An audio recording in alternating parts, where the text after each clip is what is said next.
I know it's 4th of July, so I wanted to make a khutbah that would be appropriate for the kids. So, school just ended.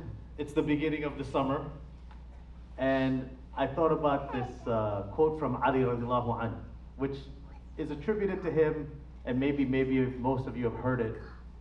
And that'll be a bit of the theme of today's khutbah, but I'm going to try it in a different style. And there's a concept I've been wanting to deliver, and I think it's extremely powerful for the youth as they grow.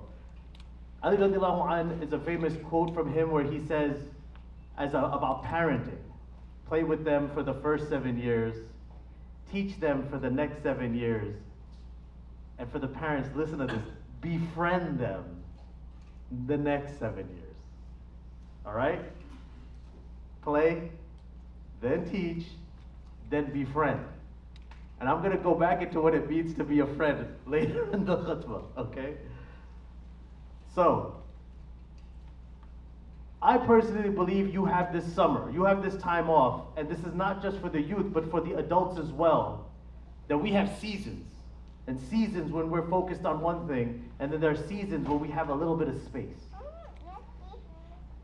We have a failure, and I've been talking about this, and as someone who works and then also deals with modern educational systems, I feel there's a failure in America in the way that it educates the modern child. And there's a lot of talk about this.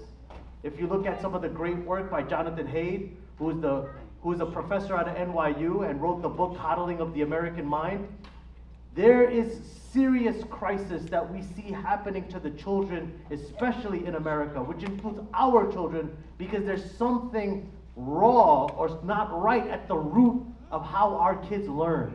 And we as Muslims, we as the people who are those responsible to move humanity forward, those of us were embedded into the core of our deen is ilm, and knowledge, and hikmah, and learning, and curiosity, and questioning, and growth. We should be people who start paying attention to what's missing, to ensure that our kids don't have the gaps, but also are ahead. And once we figure it out, we should take on the responsibility of moving humanity forward.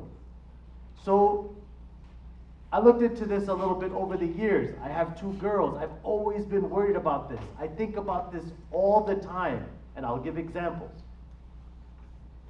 I came across this concept called the 3 E's. The 3 E's. I want everybody, this is the theme of the khutbah. The first E of learning is education. That's what you get in school. That's what you get from September to May, is education. You're getting information from books. You're getting theory. You're reading about stuff that you don't use. Theoretical math, theoretical chemistry, theoretical bio. It's books, it's textbooks. How that textbook translates to reality, they don't teach you that. All you get from 5 until 22 years old in the modern education system in America is that first E. For 17 years, you get 1 E, just information and theory. Nothing else. If you really pay attention, you don't even interact with people who are slightly older than you or younger than you. It's very abnormal. Throughout the history of human society, our women and young men would be engaged in multi-generational atmospheres. We lived in tribes. So right from the beginning, a 5-year-old with a 15-year-old is with a 20-year-old. A 15-year-old would go out and hunt with the 45-year-old and the 65-year-old and training the 12-year-old. The female gatherers were doing the exact same thing. How abnormal is it that me, who's born and raised in this country, from 5, every kid was 5. Every kid was my age from 5 to 22. I rarely, as a senior, would interact with a kid who was a sophomore. And I never interacted with a college kid who was 2 years older than me. But you miss so much in that lack of intergenerational, the next E, exposure. We have 1 E called education, information. The second E is exposure. To be able to see something up close. And I'll give you an example, a simple example of that. All of you kids watching basketball. You watch an NBA game. That to me is like education, all right? You're watching these guys play. Or you read a book about basketball. I read the Kareem Abdul-Jabbar biography about 100 times as a kid. Okay? And it doesn't mean I can play basketball like Kareem Abdul-Jabbar, right? So I have the theory in my head. I know double dribble means this, and I know traveling means that. Then there's exposure. Then one day, I was a little kid, I go to the basketball court, I watch my older brother play basketball. And I see how they run on the court, and they're yelling and screaming, and they're moving, and this and that. Then one day, I go to see my brother get coached in basketball, and I see how behind the scenes, he's learning how to play. The first E, the information education. The second E was exposure. But do I really know how to play basketball? No. Until what? The third E, experience. I have to experience. I actually have to dribble the ball. I actually have to shoot. I have to miss. I have to carry. I have to do all of that stuff. It's the same thing for mastery and education and everything. Whether it comes to swimming, whether it comes to debating, whether it comes to public speech. In every single case, we have to go through the first E, education. Then you get exposed, and then you experience. And I'll give you an example as I wrap up the first part of the khutbah that makes it a little bit raw. I remember when I was 5 years old, and the first time I saw my dad cry. Back in those days, they didn't get phone calls. They would get letters in red ink. A brother's smiling. He knows what I'm talking about. He sees a letter in red ink. And at that point in time, he knew something was wrong. And he opens the letter with red ink, and he reads.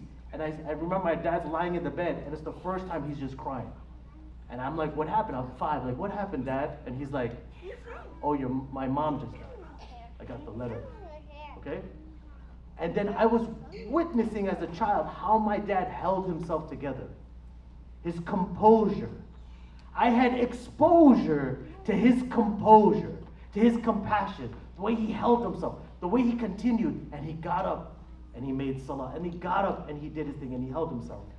Years later, when my other grandparents passed away, I saw my dad completely manage the funeral. I saw how he washed the body. I saw him manage the people who were losing emotional control, kept them calm. I saw him organize the funerals. I saw him carry the bodies into the ground. And he held my hand for the first time as exposure. He was translating exposure because I'm watching behind the scenes, right? It's like when you watch a movie and you're watching the director do his thing and you're behind the scenes watching and you're seeing a master at play. It was elegant.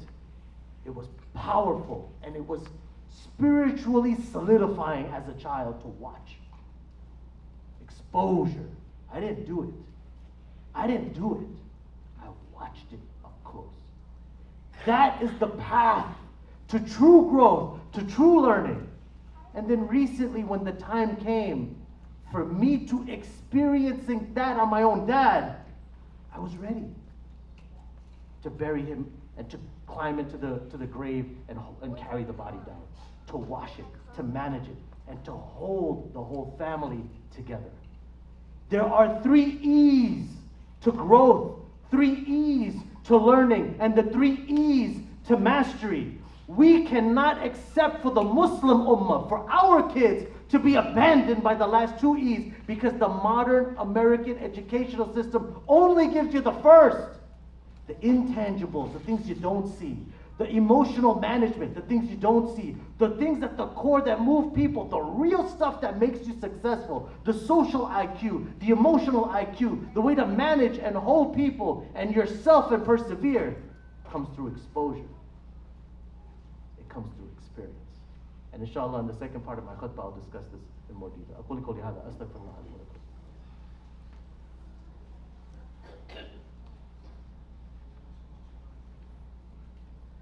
بسم الله والحمد لله والصلاة والسلام على رسول الله رب اشرح لي صدري ويسر لي أمري واحلل عقدة من لساني يفقهوا قولي. First and foremost, this khutbah is a reminder to myself, and I just want to make that clear. I need to do this first. We see, for those who came late, that Ali radiallahu anh gave us a phenomenal quote that first, you play with them, second 7 years, you teach them, and the third 3 years, you befriend them. And this led to this concept of the 3 E's for me. You educate them. And when you befriend them, you're exposing them, and then you're giving them experience.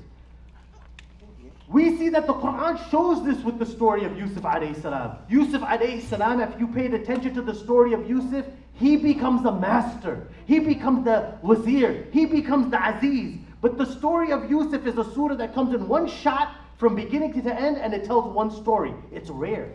Many times the Quran comes in bits and pieces and doesn't give you a flow. So to give the story of Yusuf alayhi salam, Allah gives you one in chronological flow. And in that story, He says at the beginning of the story that the Aziz, when he finds Yusuf and he's a slave and he grabs him and he brings him in, he says, he selects Yusuf amongst the other slaves and he says, make his stay comfortable. Perhaps he may benefit us, or we may adopt him as a son. And thus we established him in the land so that we might teach him. And it's so interesting that the Aziz, when he selects Yusuf alayhi salam, sees something in Yusuf and says, I might be able to build this kid up. The Aziz was the minister of finance. The Aziz was managing the economics. And he saw something in a slave boy, so he decides to take him in. Yusuf gets educated in the house of the Aziz. Later on, in Surah Yusuf, ayah 55, it said, he said, appoint me, Yusuf asks, appoint me over the storehouses of the land. Indeed, I am a knowing guardian. When he later on, in the fast forward, the story of Yusuf alayhi salam, he was so exposed and he interned. He was an intern. And he climbed up to the ranks that he walks up to the king and he says to him, make me. I got the experience. Give me the shot at the experience. I got exposed. I saw the behind the scenes. I was number 2. Give me the shot at doing it myself. I can experience it. So first he was educated. Then he was exposed. Now he wants to experience. And we see that Allah subhanahu wa ta'ala says that we established Yusuf in the land to settle everything that there was within. So you see the 3 phases of mastery. And then of course later on, the brothers of Yusuf, when they see Yusuf alayhi salam on the throne and they're on the bottom, they said, yes, today Allah has favored you over us. We see that the Quran wires in the 3E story, but we see it also with the author of the quote, Ali radiallahu anh.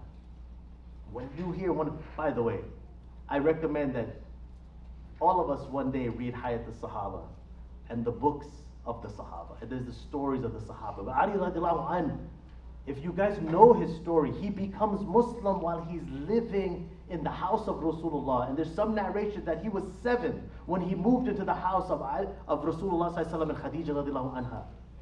He was educated in the house of Rasulullah. He saw the knowledge up close. Then he gets exposed.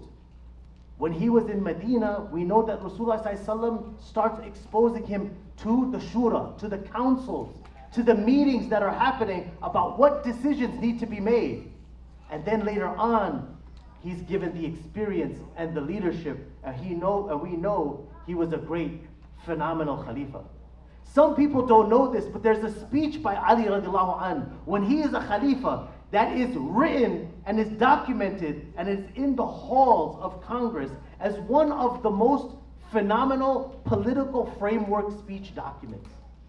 Ali radiallahu anh was educated by Rasulullah, that exposed what political leadership meant to be by Rasulullah, and then he experienced it himself. So the one who authored the quote lived the quote, and that's the point that I want you to see. But I want to make the 3 E's for every parent and for each one of us to understand this is the path to Quran. The Quran tells us, how does the Quran start? It starts with education.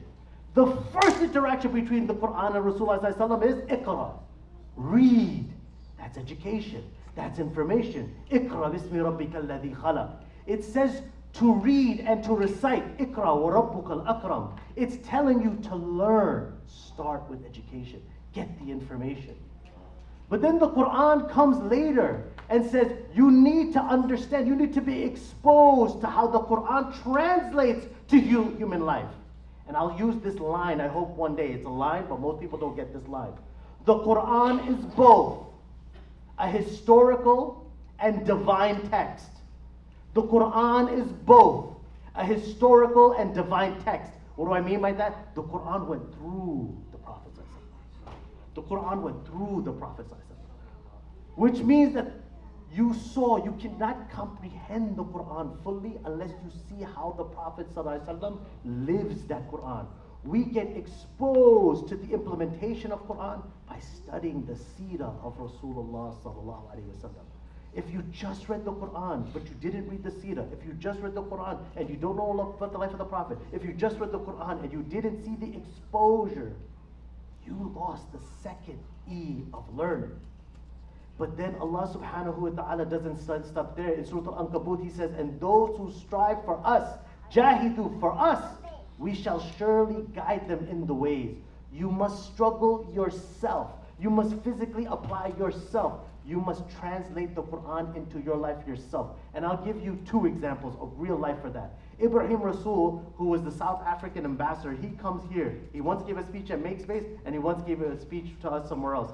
And I was sitting with him. This is the same guy that when Mandela left the prisons on Robben Island in South Africa, he was in the island, in jail with Nelson Mandela. One of the few Muslims on earth who was on the jails with Nelson Mandela, fighting against the apartheid in South Africa. And so when Nelson Mandela comes out, Ibrahim Rasulullah came out a little earlier, and he's 20 to 30 years younger. And Nelson Mandela says to him, you give me the tour. You help me walk out. And he brings him to a masjid for the first time as he leaves. Ibrahim Rasool, if you study his life, he learned the Quran in jail cells. If you see then, he gets exposed to how to apply to the ulama of South Africa, because they were part of the civil rights movement. And then as a young man, he would tell us how they would throw flyers off the roof to educate people on how to get into the deen or to get a part of the civil rights movement. And then later on, he said, we were struggling with such hard issues that we didn't know what to do. There were a handful of us. He goes, do this, brother. And he taught me this thing. He said, we used to sit in groups and randomly open a page in the Quran. We would just randomly open a part of the Quran. And each one of us had questions, and we would go through it. And all of a sudden, we would find the answer to our questions in there. That is experiencing Quran. And when you're in Ramadan or you're in your spiritual zone, and there were times when I was in deep conflict, I remember doing that. I would just pick and open, and I'm going through something, and all of a sudden on the second page, there's a paragraph that talked to me that would shock me. I cannot believe Allah's talking to me about this issue. I'm struggling with this business partner, and there's a section about business that's directly talking to me. I'm struggling on how to deal with this difficult situation with this friend of mine, and the Quran speaking directly to that situation. I'm struggling with this personal issue, and all of a sudden on page 2, it's like right in my face, and I'm sitting there and I'm like, I cannot be nothing but amazed that this must be divine. How could Allah have written something 1400 years ago, and I'm sitting in a hallway somewhere in DC, and it shoots through your core, and no other person I asked for help hit me that way? How? This is to experience the Quran. First, we educate ourselves to it. Then we get exposed to it. And then the third is to experience it. Are we cool, guys? I know it's hot. I know it's a little tired. And I'm going to wrap up soon. But I'm good on time. 2 o'clock, all right? Keeping everyone in there. To the parents. To the parents. Summer just started. All of you should think about your kids get educated, but your kids need internships. Your kids need exposure. Your kids need to sit with masters of different things and to watch behind the scenes. And there's 2 types of exposure. One type of exposure are the good things that they can learn from. My daughter kept telling me she wants to do something with space. So on Tuesday, we flew up, and there's a Muslim brother, I found out, who's doing stuff with NASA. And he's the #1 person in the world on spectrometer air pollutants. And my daughter sat there and watched, and behind the scenes, they were teaching her and showing her the 3D printers and all of this stuff and how they built it, they designed it. They're like, you should get this certification. And my daughter's like, okay. She was exposed to that world. She saw what it was really like. She was like, I didn't realize you didn't have to be a PhD to do it. I could start earlier. She starts seeing the intangibles. She starts seeing the human dynamic. She sees how they work together. That's one thing. I took my daughter to something else. She saw it up close and she's like, I definitely don't want to do that thing now. There's something beautiful when your kids say, I want to do this, and there's something beautiful when your kids say, I saw it up close, Mom. I thought I wanted to do it. Now I'm sure I definitely don't want to do it. Because sometimes you got to learn what you don't want to do in life, just as much as you want to learn what you need to do. Expose them to 20 things. Let them have 14 no's, but when they say that yes, let them go in on that. And I have an unorthodox approach. Sometimes you do that. We educate all of our kids. Don't take drugs. Don't drink alcohol. Don't do these haram things. But I would do different things.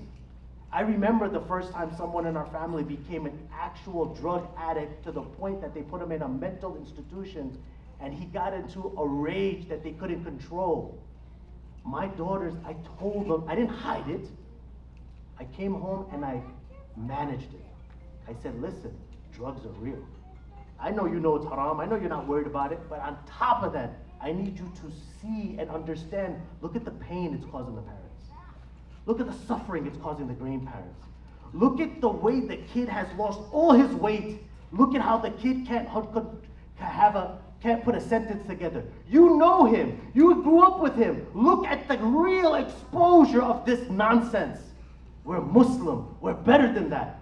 Expose them to the bad. Don't just shelter them. Don't coddle them. As they're 0 to 7, fine, play with them. 7 to 14, 7 to 14, you teach them. But 14 to 21, befriend them. You know what friends are? People who see the good and bad. You know what friends see? They see a little bit by little bit, they see all of you. Sometimes you got to tell your kids, I got this problem. I'm getting better at it. You slowly expose them to who you really are. The amount of kids and the amount of my friends who say, I don't know who my parents are. I know my parents are my dad's a hardworking guy, my mom's a hardworking woman. I never really talked to them. They never exposed me to their story. They never exposed me to their emotions. They never told me what their life's really like. I don't really know them as a person. Why do we do that? Remember, Rasulullah ﷺ is sitting next to Ali, would bring Fatima into the room. He was fully exposing and engaging. They saw him 360 degrees. We have to, as we age, let ourselves, our kids should really know our parents, their fears, their hates, their loves, their wants, their desires, because they will love you more. I know you might be afraid to expose yourself to your kids, but do it in increments. Do it in a methodical manner. And then they will experience you. They want to experience you. They don't understand how to live this life because you just educated them. You never exposed them to real emotion, and you never let them experience your real emotion. And that means so much to us. And I appreciate what my dad did with exposing me to his good and his bad as he aged and experiencing his emotions with him. All right, I'm going to end with this. Today, and I have to end with this on a lighter note, today I was very proud. At the junior khutbah today, we had my good friend Mani Chowdhury.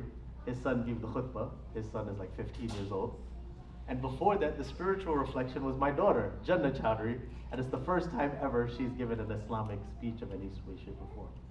And I'm a proud dad today, right? Very proud to see my daughter do her thing. And she has it. She got the juice, you know? Alhamdulillah. So, what I will say is this. First, you educate your kid to be able to publicly speak. They read about it. They saw their dad do it. Then I would bring her behind the scenes and show her how I write the speech. All my khutbahs are from Sheikh GPT. That's my Sheikh, ChatGPT, okay? I love my Sheikh. And she could see it behind the scenes and the flow. And then It doesn't matter. Today she experienced it. She did it herself. The 3 E's. We want our kids to be the best. You want your kids to have the edge. We want the ummah of Rasulullah sallallahu alaihi wasallam to stand out and to educate and expose and experience the way Yusuf alayhi salam did it. And to educate and experience and expose the way Ali radiallahu anh did. Because this is what made the best in the history of this deen and humanity. ربنا آتنا في الدنيا حسنة وفي الآخرة حسنة وقنا عذاب النار ربنا واجعلنا مسلمين لك ومن ذرياتنا أمة مسلمة لك ربنا آتنا في الدنيا حسنة وفي الآخرة حسنة وقنا عذاب النار ربنا ولا تحمل علينا إصرا كما حملته على الذين من قبلنا ربنا ولا تحملنا ما لا طاقة لنا به واعف عنا واغفر لنا وارحمنا أنت مولانا فانصرنا على القوم الكافرين أقم الصلاة. الله أكبر الله أكبر أشهد أن لا إله إلا الله أشهد أن محمدا رسول الله.